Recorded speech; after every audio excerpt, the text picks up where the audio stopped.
Ms. Copeland, I'd like to inform you that you're about to be the proud mother of 3 children, all girls. 3 children? All girls? Oh my goodness. I have to sit down for a second. Okay, let me just gather myself because there's a lot of information taking in at one time. I feel like I'm getting hot. I'm really getting hot. First things first, I feel like, God, you have to be playing a trick on me. Or at least you have some great sense of humor. I already have 1 girl and a teenager. So just thinking back from when she was just a month old to now, it's been a lot. So I just can't imagine my life with 3 babies, 3 girls at one time. You know, having children it's a gift from God, of course, but it's also a lot of responsibility. The first thing with having 3 girls at one time, you know, the first thing that I'm thinking about are what are the complications, you know, to having 3 babies all at once. Am I going to be able to carry for full term? You know, what am I going to do as far as, you know, work if I have to take off and I have to do bed rest, or it's just so much to think about and consider.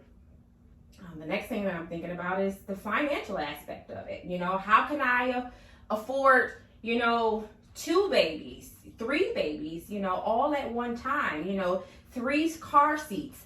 Do I have to get a soccer mom van? Do 3 bottles at one time? How am I going to warm 3 bottles at one time? How am I going to feed 3 babies at one time?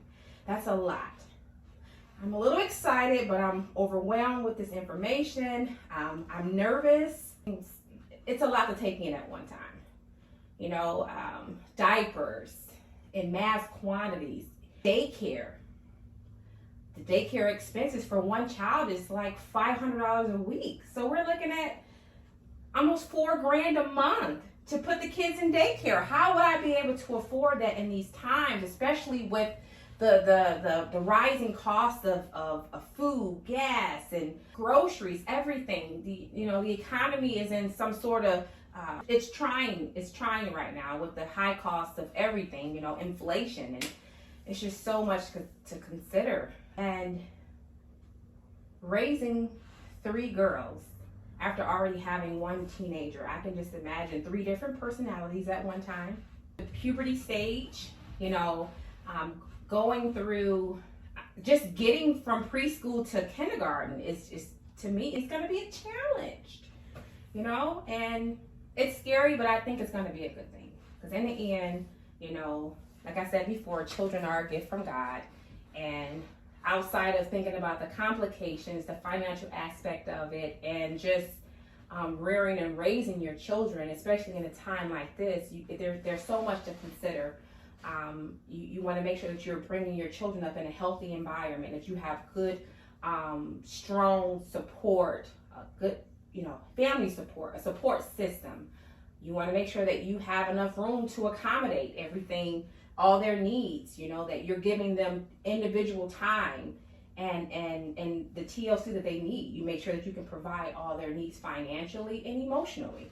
So it's a lot to consider having 3 girls at one time. It's really overwhelming, but I think that if you set a standard, you know, come from a place of strong family values, of direction from positive individuals in your life, you know, having a good parent support system, you know, their father being involved in their life, because girls need their dad, you know.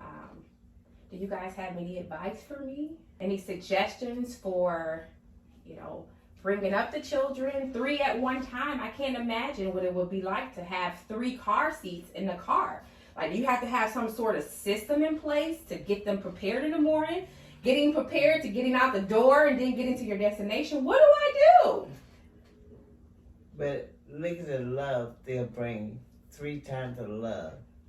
We'll be so proud. And what they'll give back to you. You give them, they'll give back to you. What you can't say. Yeah, kids do feel all different types of boys in your life. But I think that when you get to, as parents, when we get to a certain place in our life, you know, as far as maturity, we learn to appreciate the time, the little moments. You know, we value those things, and we understand that, you know, with me having a 14-year-old, I know that, you know, time goes by so fast. So if I could go back, you know, hindsight is 20/20, to the time where I could do things over again, I would. And of course I would make some improvements, but with this experience, it would be doing the things that I wasn't able to do the first time. I would take my time and enjoy those little precious moments, because those moments, they don't last forever. Yes, that's right. And you have to learn how to indulge in those moments. Yeah. Thank you for listening.